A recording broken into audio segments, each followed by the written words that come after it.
वो बन चुके।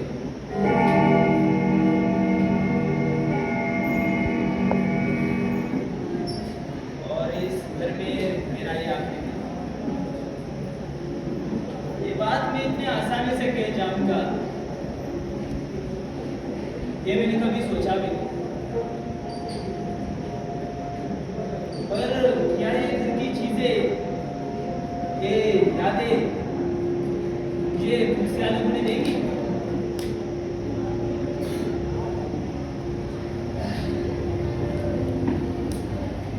आप सोच रहे होंगे कि ये नाटक एक नाटक की तरह शुरू की, एक ऐसी अजीब शुरुआत। और अगर आप ऐसा सोच रहे हो तो आप भी इस सफर में शामिल हो चुके हैं, क्योंकि ये नाटक कोई सफर नहीं है। ये तो बस सफर और मंजिल के बीच कोई मिला एक ठिकाना है जहां से आप निकलना ही नहीं चाहते। ये मेरी कहानी है, मेरे जीवन की कहानी। कैसे एक सरल और सुखी परिवार विपरीत परिस्थितियों में गलत निर्णयों की वजह से विभाजित हो जाता है। कैसे माँ बाप की मोहब्बत का परचम लिए उनका प्यार भी बच्चों पर जुल्म बन जाता है। ये मेरी कहानी है, मेरे जीवन की कहानी।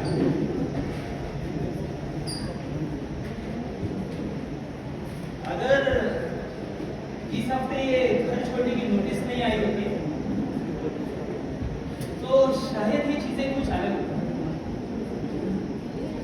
मैं सरकारी पोस्ट में पोस्ट मास्टर।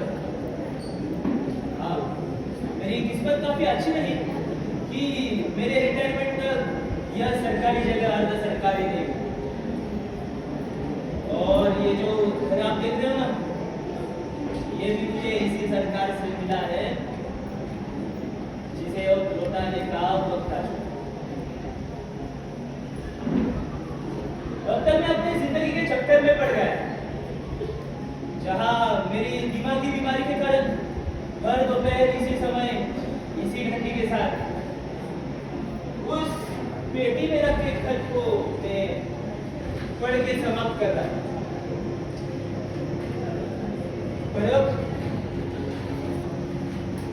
पर अब ये सिलसिला यही खत्म नहीं हुआ, क्योंकि मैं इस शराब से कहीं दूर जाना चाहता हूँ, कहीं दूर। हाँ हाँ, पर जाने से पहले मेरे साथ हुई सारी क्लास हुई तो एक खत में लिखकर मैं आशा को देना चाहूंगा। आशा,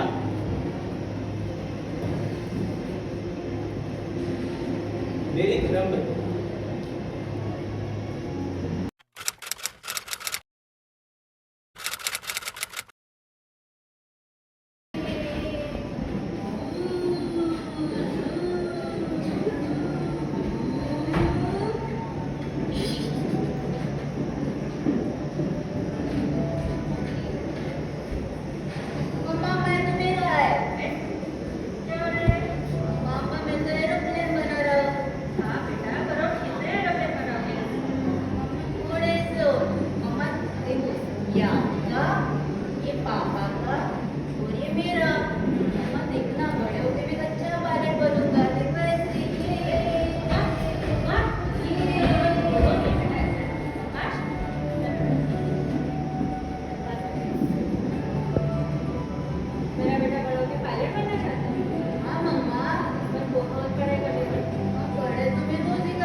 यह है 15 सितंबर 2001 सेक्टर 42 बड़े चूल्हे के सामने वाला नंबर।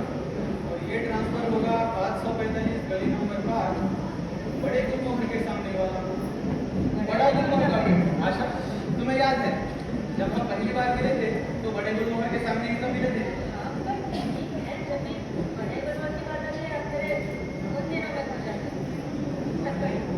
ठीक है भाई, बात कर लेते हैं।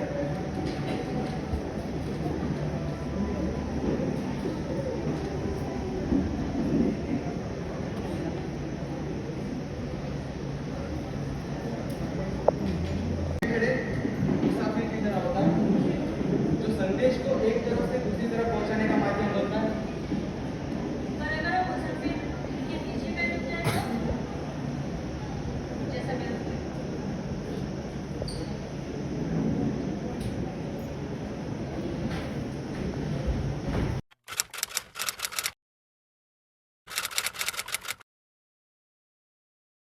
जब हमारी शादी हुई तब जाकर मुझे पता लगा कि स्टैंडर्ड ऑफ लिविंग नाम की भी कोई चीज होती है। आशा को अपने बेटे के जीवन में कोई कमी नहीं चाहिए। अपने जीवन को ठीक नहीं बल्कि बेहतर और बेहतर देखने का उसमें अनोखा जुनून सवार। फिर क्या, फिर मैंने भी हर वो कोशिश की जिससे हमारी जिंदगी वैसी हो जाए जैसी आशा चाहती थी। मगर मगर वो कहते हैं ना कि जान हर हाल सूरज निकलने से ना बुझे। बुझा तो इस गांव में बिजली के आ जाने से। फिर मेरे साथ काम करने वाले कर्मचारियों के साथ भी यही। इस आग ने उनके घर को भी ध्वस्त कर दिया। देखते ही देखते आधुनिकता बढ़ती गई और घरों की संख्या कम होने लगी। और अधिकांश समय बाबूलाल जी हमें डराते हुए बताते कि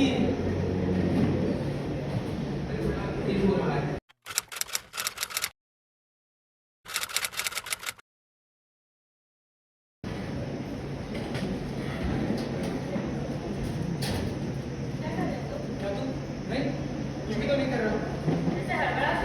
नहीं, मैं काट रहा हूँ। नहीं, मैं काट रहा हूँ। छोड़, छोड़। अब इस बुखार से बचने के लिए कुछ तो करना पड़ेगा ना मुझे। सरकार मेरे साथ काम करने वाले कर्मचारियों को निकाल रही है। तो कहते हैं कि जिस पे भी वर्कलोड कम रहेगा उसको निकाल देंगे। अब खुद की पत्रों की संख्या बनाए रखने के लिए कुछ तो करना पड़ेगा ना मुझे। कब से कर रहे हो तुम ये सब? यही कुछ 10-15 दिनों से। ऐसे कुल मिलाकर 20 पत्र होते हैं मेरे पास। जितने भी मेरी क्षमता है मैं उनको पहुंचा देता हूँ। लेकिन कुछ तो फिर भी बच के वापस ही आ जाते हैं मेरे साथ। तुम्हारा दिमाग खराब हो गया है? होश में तो तुम क्या बोल रहे हो?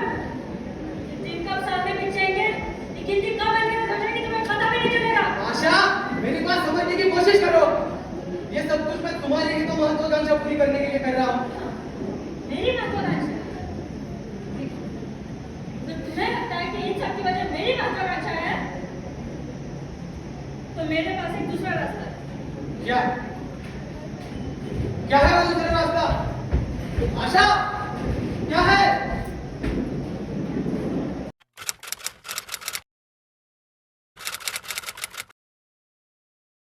हमारी जिंदगी।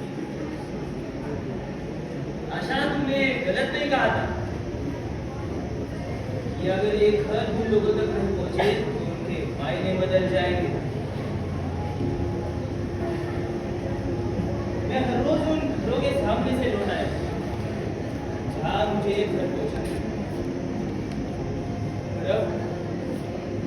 पर अब मेरे गलतियों के प्रायश्चित के लिए मैं इन घरों को आशा के सामने पड़ गया।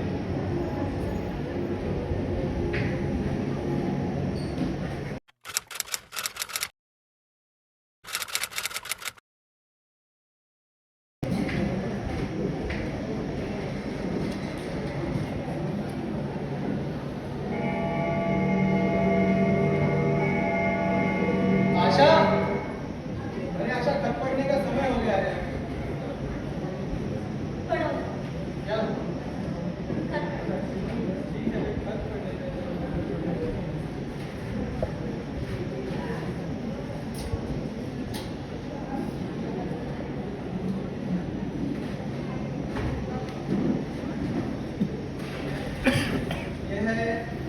28 नवंबर 2003 मजनू के वो खरीदेगा दिल्ली से इसे पढ़ते हैं।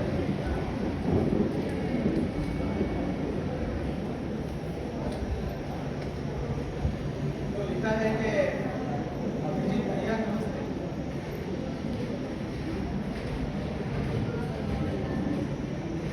अभिजीत भैया नमस्ते। आज बहुत दिनों बाद आपको खत लिखा, अच्छा लगा। इस साल के एग्जाम्स हो गए। पिछली बार के मुताबिक प्रश्न थोड़े कठिन आए थे, लेकिन जैसे तैसे लिख कर दिए। अरे हाँ, आपको मेरा वो दोस्त याद है, संतोष? वो अपने घर वापस जा रहे हैं। उसकी हाथों कुछ किताबें भिजवा रहे हैं, वक्त मिले तो ले लेगा।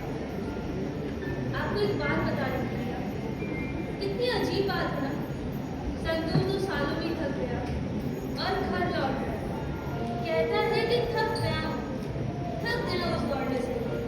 हर कोई एक ही मंजिल के पीछे दौड़े जा रहे हैं। इसका मिलना तो दिन में तारे देखने जैसा होता है भैया। उससे जब भी बात करती हूँ तो ऐसा लगता है जैसे बहुत बड़े कवि से बात कर रही हूँ। उसकी परेशान आंखें, गंभीर चेहरे के सामने मुझे मेरे दुख छोड़े रहते हैं। संतोष ने मुझे कविताओं की किताब दी है। इन दिनों उसी को पढ़ रही हूँ। उसमें एक कविता है जो पूरी तो मुझे याद नहीं है, लेकिन जब भी संतोष मुझे सुनाता है तो बहुत अच्छा लगता है। हताशा से व्यक्ति बैठ गया।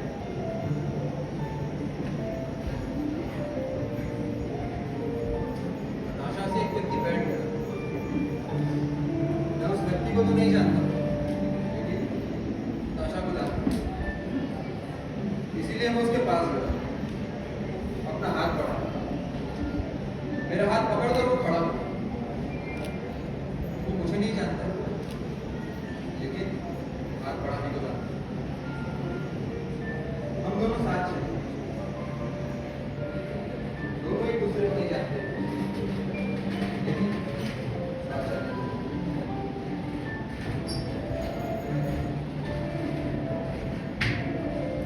संतोष जब भी मुझे कविता सुनाता है तो ऐसा लगता है कि काश वो व्यक्ति मैं होती। संतोष का हाथ थामती और उसे अपने साथ छोड़ने को बोलती। मुझे लगता है आप संतोष को रोक सकते थे भैया, क्योंकि पिछली बार जब मैं फेल हुई थी तब आप ही ने तो मेरी हिम्मत बांधी थी और कहा था जिसका भाग्य सोया हुआ होता है ना, वही भाग्य विधाता कहलाता है। संतोष तो बेचारा घर लौट रहा है, लेकिन यहाँ ना जाने कितने संतोष है जो कभी घर नहीं जाएंगे, अपनी पूरी जिंदगी यहीं गुजार देंगे। और कुछ तो ऐसे हैं जो किसी कमरे में पंखे के सारे लटक गए होंगे। ऐसे शब्द बहुत आम है यहाँ भैया। आजकल के माँ बाप बिना अपने बच्चों की मन की बात जाने ही उनके सपने, उनकी जिंदगी, उनकी खुशियाँ तय कर देते हैं। उन्हें लगता है कि वो जो कुछ भी करे अपने बच्चे के उज्जवल भविष्य के लिए कर रहे हैं, लेकिन नहीं। आम शब्दों में कहूँ तो एक प्रेशर बन चुका है, जहाँ बच्चा अपने माँ बाप की खुशियों के लिए अपने सपनों का कत्ल कर देता है और खुद के जीवन व्यतीत करने लगता है। संतोष के साथ भी यही हुआ भैया। छोड़ो भैया, मुझे सब सोचने की जरूरत नहीं है, क्योंकि आप मेरे साथ हैं। आपके खत का इंतजार करेगा। आपकी छोटी बहन अनीशा।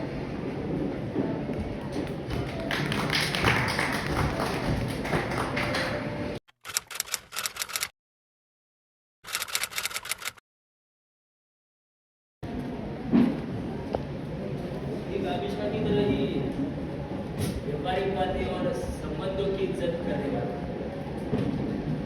मेरा भी एक बेटा है। अमन को बचपन से उसकी मां से बड़ा स्नेह। अमन के साथ स्टैंडर्ड ऑफ लिविंग की तलवार के साथ अमन को मुझे बेहतर जिंदगी देने के लिए आशा खुद बन गई अमन के जीवन की रचना। आशा ने मेरे अमन के लिए ढेर सारे इंश्योरेंस पॉलिसीज और बीमा निकलवाए, जो कि एक अच्छी बात थी, मगर सच्चाई कुछ अलग ही।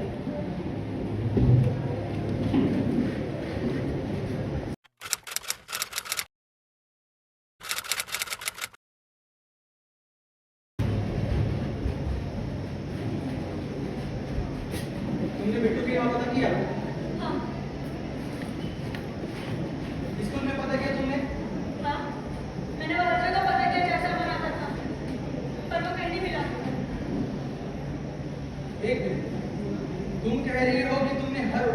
पता किया जहाँ से वो घर आता था, हाँ?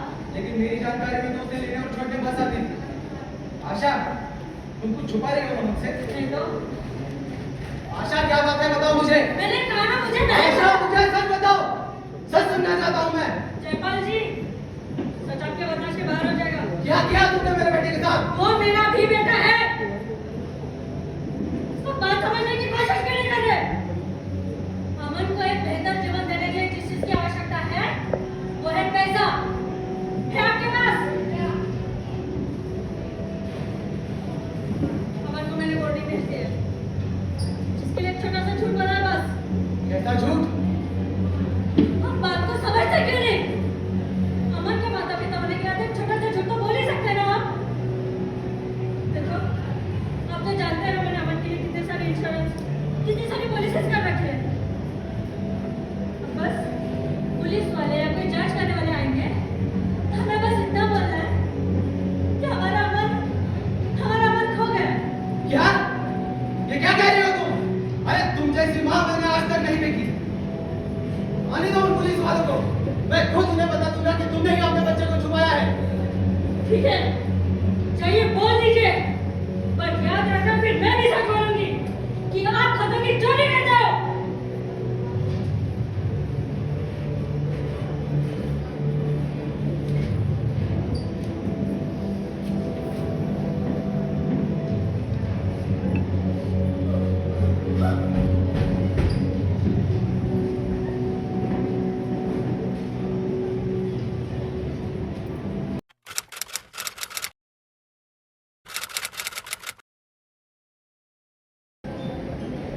पर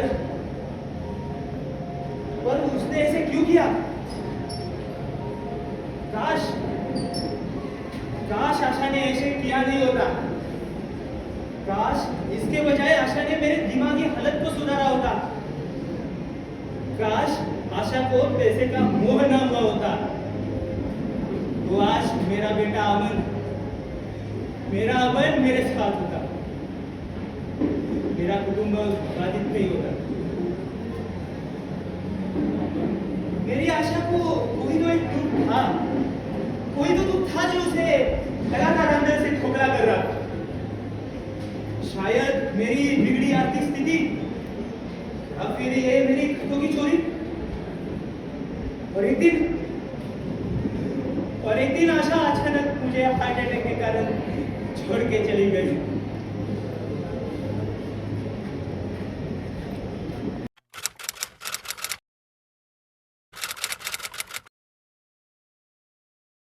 आशा, अरे आशा, 2 बज चुके हैं, घर पढ़ने का समय हो गया है। आज बड़ी सुंदर दिख रही हो तुम। आजकल तक मेरी पसंद का बड़ी गया।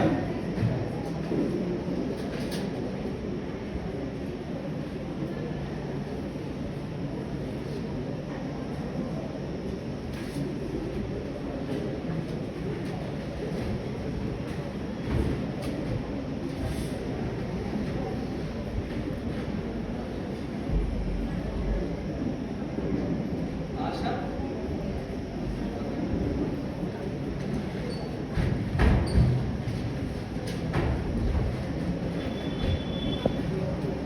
ये 106 सेक्टर 12 और ये जा रहा है 13/46 पोस्ट ऑफिस कॉलोनी। ये तो मेरे घर का पता था, लेकिन ये घर वहाँ क्या करें? आशा,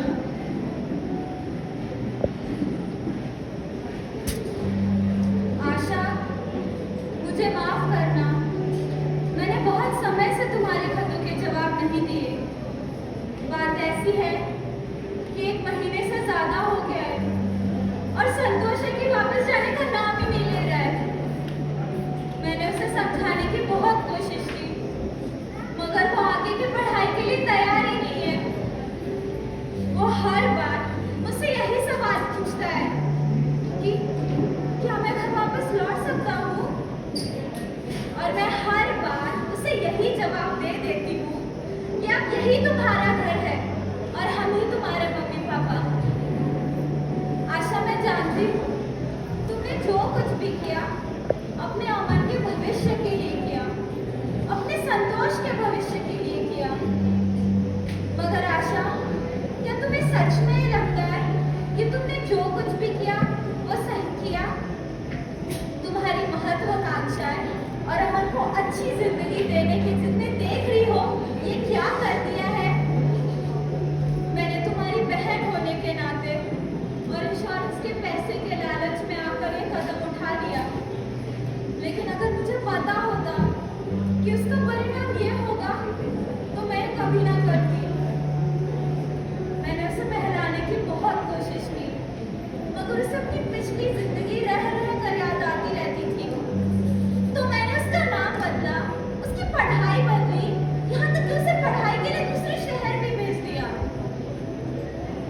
मगर मुझे डर है आशा, कहीं इस खोज में वो अपना वजूद ही ना खो दे। और यह सब जानकर भी अगर तुम्हारा मन ना बहला हो तो वो सारे खत पढ़ लेना जो हर हफ्ते अमन ने तुम्हारे लिए लिखे हैं। वो बेचारा तो इस उम्मीद में आकर मुझे थमा देता था कि मैं वो तुम तक पहुंचा दूंगी, मगर तुम्हारे कहने के मुताबिक मैंने आज तक कोई खत तुम तक नहीं पहुंचाया। मगर अब ये सारे खत मैं तुम तक पहुंचा रही हूँ। पढ़ लो इन्हें और जान लो अपनी अमन की हालत और ले जाओ उसे यहाँ से, क्योंकि अमन कभी संतोष नहीं बन पाएगा, वो हमेशा अमन ही रहेगा। जिसे तुम संतोष बनाना चाहती थी, देख लो कैसा है तुम्हारा संतोष।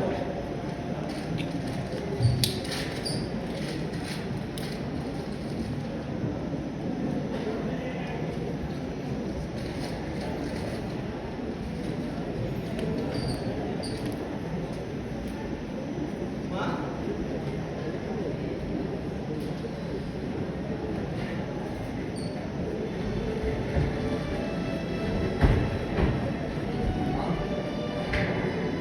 तुमसे एक संबंध सा महसूस होता है।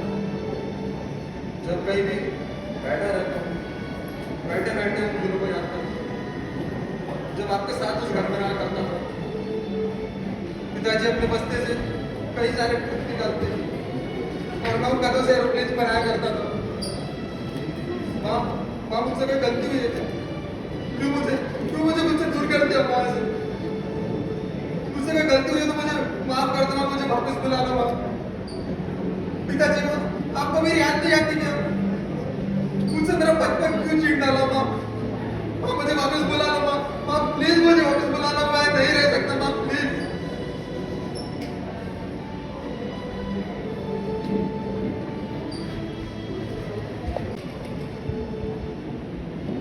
संतोष को तुम्हारी जरूरत है। इस बार तुम्हारे घर का इंतजार नहीं करूंगा, तुमको आना ही होगा।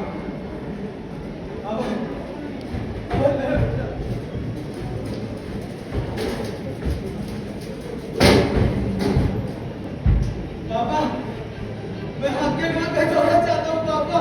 पापा मैं अपने घर पे सोना चाहता हूँ पापा। पापा मैं कौन से सोने लगा पापा? माँ, मैं फिर से अपना जीवन जीना चाहता हूँ माँ। पापा फिर से अपना जीवन जीना चाहता हूँ माँ। मैं फिर से अपना जीवन जीने लगा माँ। माँ, मेरा यहाँ मन नहीं लग रहा। आजा, मन नहीं लग रहा माँ। क्यों नहीं आती मैं? आजा। मैं नहीं जी सकता, मैं अपनी क्यों नहीं आ सकता? मुझे वापस बुला लो, मैं नहीं रह सकता। मेरा बचपन क्यों जीना माँ? माँ मुझे वापस बुला लो माँ, प्लीज माँ मुझे वापस बुला लो। पिताजी आपको क्या याद नहीं आती क्या? पिताजी प्लीज, प्लीज मुझे वापस बुला लो। बस, बस, बहुत हुआ। यही अंत है मेरी कहानी का नाम।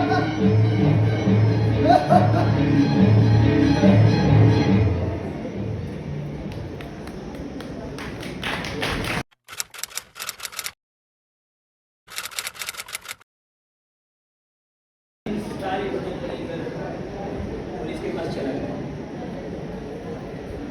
2 महीनों के कार्रवाई के बाद ये नतीजा निकला कि इंश्योरेंस के पैसे लौटाने पर और इन खतों को सही जगह पहुंचाने के बाद ही मुझे अमन से मिलने का मौका मिले। तब तक यही है मेरा बेटा अमन। अमन, मिलना है बेटा मुझे तुमसे। अमन, कहाँ मिला है मुझे? अमन, आशा क्यों छोड़ के चले गए मुझे? आ जाओ बेटा, आ जाओ। अमन,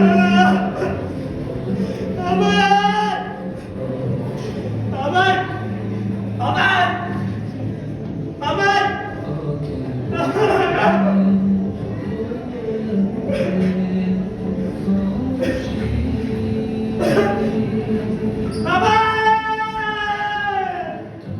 मिल रहा है बेटा मुझे तुमसे।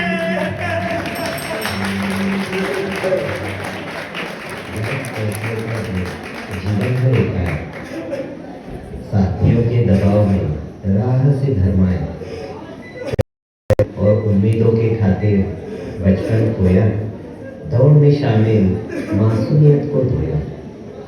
भूली हंसी, भूले वो नादान खेल, दबाव का शिकंजा सहता अकेला। पश्चाताप की आग में जलता ये मन, काश जी पाता वो अपना बचपन।